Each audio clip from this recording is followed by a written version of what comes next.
welcome back. Today I'll be doing my March wrap-up, so let's get started with the books I read.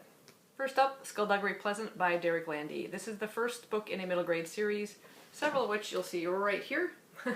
So it's quite a long series. It features one of our main characters, Stephanie Edgley. At the start of the book, she is attending her uncle's funeral, and there she sees a strange figure in the background wearing a trench coat and a large fedora hat. He seems to be keeping his distance.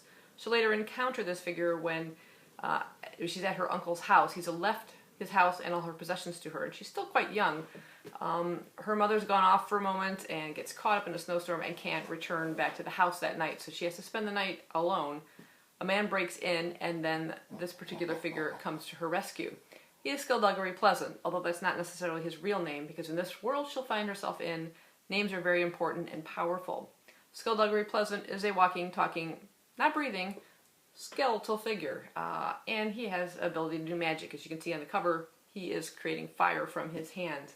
This whole book is sort of a study of, good versus evil. I love the relationship that develops between Stephanie and Skulduggery. She becomes sort of an apprentice to him, learning if she has the ability to do magic like he does, and kind of study from him and, like I said, kind of continue in his footsteps. It's really, really entertaining. I love the action. There's some spurts of humor, which I found enjoyable, and I'm really looking forward to continuing the rest of this series. Next up, I picked up more manga. This is Yotsuba Volumes 8 and Volume 9, and they are by Kiyohiko Azuma. Really delightful slice of life manga. I highly recommend this if you're looking for something to start for the first time in manga. Very enjoyable characters, father and daughter team here. Their relationship is so sweet. I love all the new experiences for Yotsuba. They're funny, laugh out loud, the neighbors, all the characters are very well developed and just so entertaining. Like I said, I found myself laughing out loud with this series. Very recommended. Next up is Good Omens by Terry Pratchett and Neil Gaiman, a book I highly recommend if you've never read books by either of these authors. It was so funny. I've been wanting to pick this up for some time, and I'm so glad I finally did. Another laugh out loud book this month.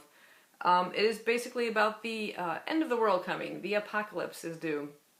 And we meet two characters, one an angel, Aziraphale, and the other a demon by the name of Crowley.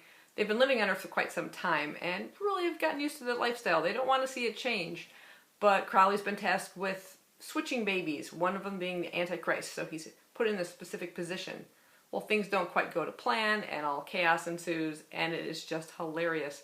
We meet some really great characters within it, including the four horsemen of the apocalypse, and the lesser-known horsemen of the apocalypse, which were some of my favorite characters. I love how they kept switching names and everything. It was just very, very funny, really enjoyable, and I highly recommend this book. Next up is Sweet Molly Alone by Barry Durham. This is the fourth book in the DCI Alex Stone mystery series. It's sort of a paranormal mystery series.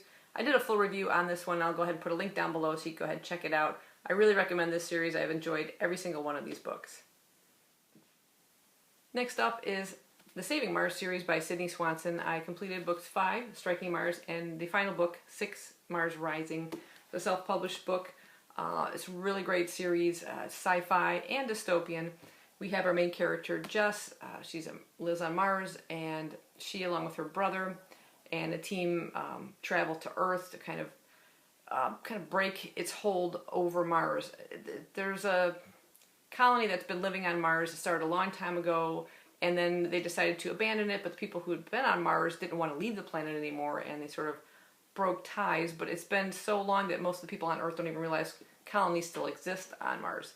They're surrounded by satellites with weaponry to kind of keep them contained, but it's also starving out the planet, and they have to kind of make these sneaky runs back to Earth to kind of, on the black market, trade for food and things like that. But there's a whole interesting dystopian side to what's happening on Earth, which I like to keep secret. I like for anybody who decides to pick up this series to kind of explore that side for themselves, because it was really, really interesting. I love that part of it. But it's a really strong teenage heroine character here who's a bit headstrong and rebellious as the series opens, and you see such development within this character and such strength that she has to do to try and save her planet and free it from its stranglehold from Earth. Really highly recommend this one. You'll be able to see that. Next up is Mr. Penumbra's 24-Hour Bookstore. This is by Robin Sloan. Picked up an audio version of it. This one is an interesting book.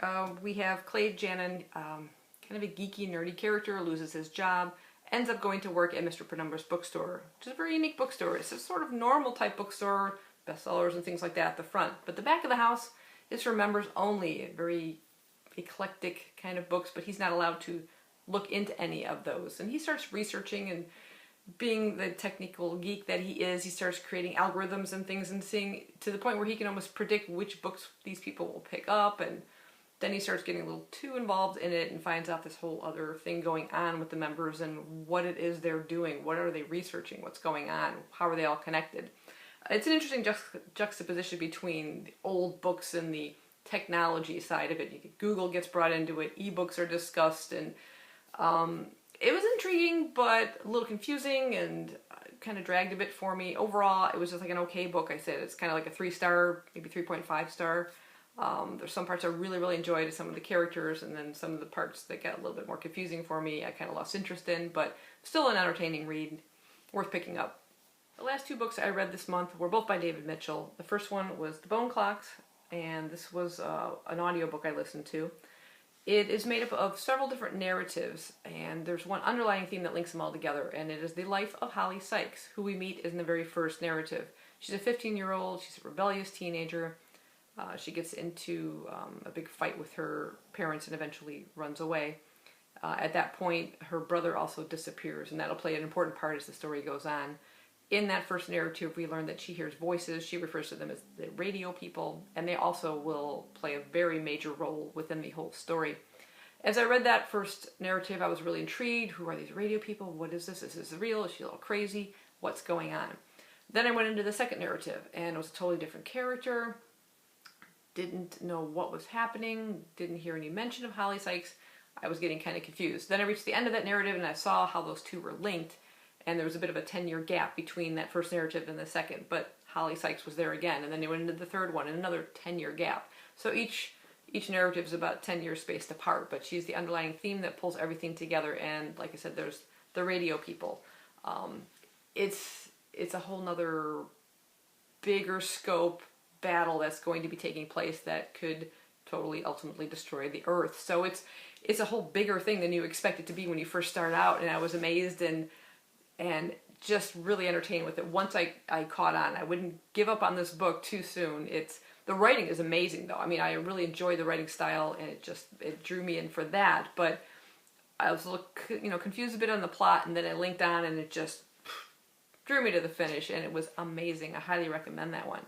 I read that one prior to picking up his latest one, which is Slate House, and I'm kind of glad I did. I think because there are characters from that book that will appear in this one, not in any real depth, but you see that connection, and it is really awesome.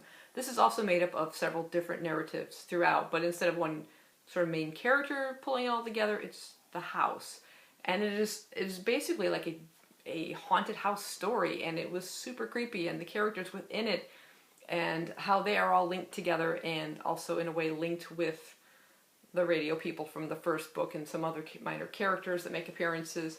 It was just amazing. It was like this whole world opened up between these two books and how they join together. And I hear he does this a lot with his books. I'm curious to see if any characters will appear in his other books. I'm anxious to pick up the book Cloud Atlas. Haven't seen the movie.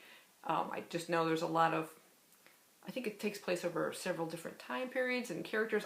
That's about all I know about it, but I heard some people thought it was confusing. It's kind of, you love it, hate it kind of thing. So I'm anxious to pick that up as well. But the writing was just amazing, really entertaining, gave me chills. There were some parts where I sometimes switch between an audio version of it, and I'm out walking and something would come up and I just like gasped. And I was like, oh my gosh, that is amazing. It's just the way it connected. I didn't see it coming, and it just stopped me in my tracks.